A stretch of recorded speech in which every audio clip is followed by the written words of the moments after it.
During my time in college, when I first picked up D&D, I was a full-time engineering student involved in a student organization. How do I have time to play D&D? How do I have the time to be creative, especially after the long school days? I picked up a few tips and tricks that I'm going to share with you right now. The first thing is D&D is something that you and I normally aren't going to be paid for. It's a labor of love, and as a result, we need to treat it as such. So my first tip is to do and start with what you're interested in. Making maps, world building, creating names and funny NPCs, encounters, villains. From there, you can actually build outwards and expand your circle. When it comes to working on D&D prep, the biggest thing for me is just getting started. So if I'm interested in something and I can do it really quickly, I have a win underneath my belt. So after I'm done with my session, be it for an hour or two, I will look back and I will think, wow, I actually finished something. And I can look back and see that I have been productive. The one thing about D&D is that there's so many different aspects. All of these things can seem really overwhelming, but I think once you break it into chunks and you do one thing at a time, especially on a week-by-week basis, you'll eventually crack the code. Now we got started into doing our tasks, but now we are dealing with the longer tasks, the things we need to get done in order to actually push through. For me, this is making maps. It's not really my favorite thing in the world to do, especially since I started playing D&D online. Tasks like these, I use what is called the POMODORO technique or the tomato technique or whatever you want to call it. Essentially, what I do is that I would set a timer for 25 or 30 minutes and I would assign myself one task. And I would time myself for 25 minutes of pure, dialed in, no distractions, hard work.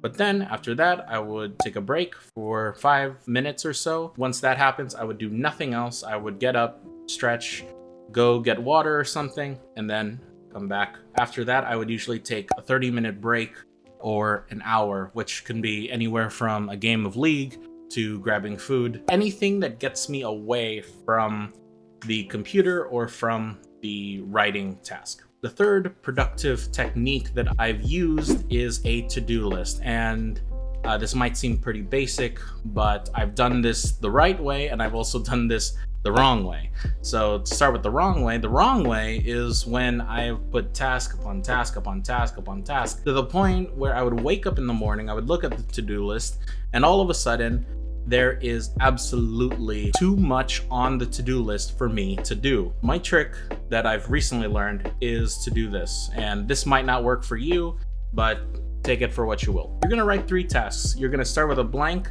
to-do list. You're gonna write 3 tasks, 2 tasks that you can do in maybe 30 minutes to an hour, and one that will take you maybe 2, 3, 4, 5 hours, depending on what it is. Every day I will write these 3 things and I will say, okay, I need to do these 2 tasks and then this longer tasks. If I finish all 3, then the day is a win. Sometimes I'll do trial runs where I actually have this iteration 3 times and I have to do that by the end of the day.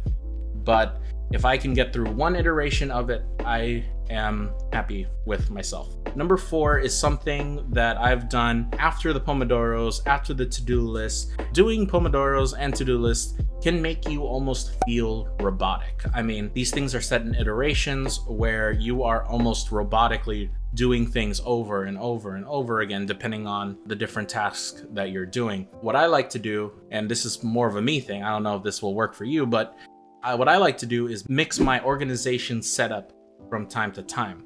When I first started playing D&D, I started with a notebook and a pen. And at the time, I was into fountain pen, so I went with that. And then after that, I went to binders. After going from binders, I went to files, and I went from files to putting everything on Google Drive. I would catalog everything in different ways. And actually now recently for my online D&D game, I recently discovered an app called Notion that I'm super in love with. I've been using it every single day. Who knows, maybe if I'm still using it in a few months, I'll make another video about that.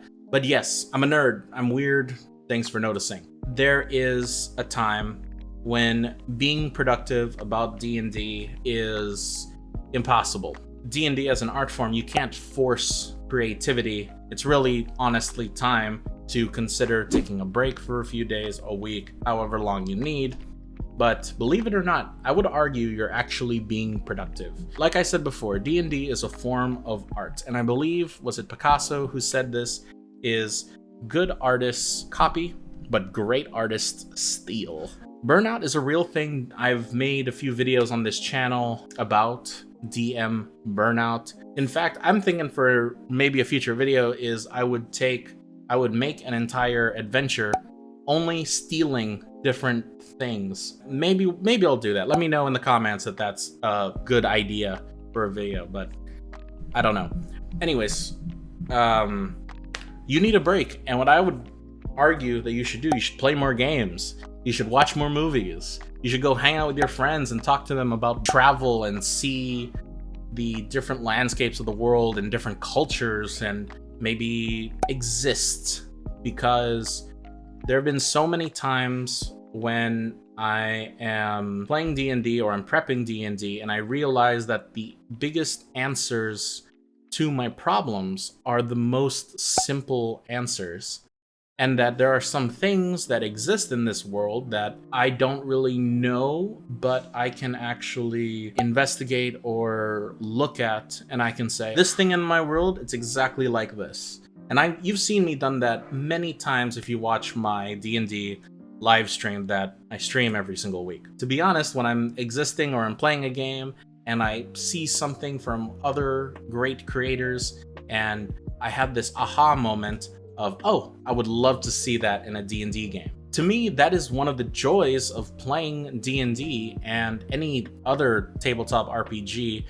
And because this game, this creation that you made, evolves with you.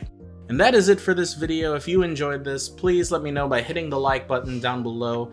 Also, consider subscribing to the YouTube channel. I stream D&D every single week. I also post new videos every single week on this YouTube channel. I hope you enjoy the rest of your day, and I will see you in the next video. Peace.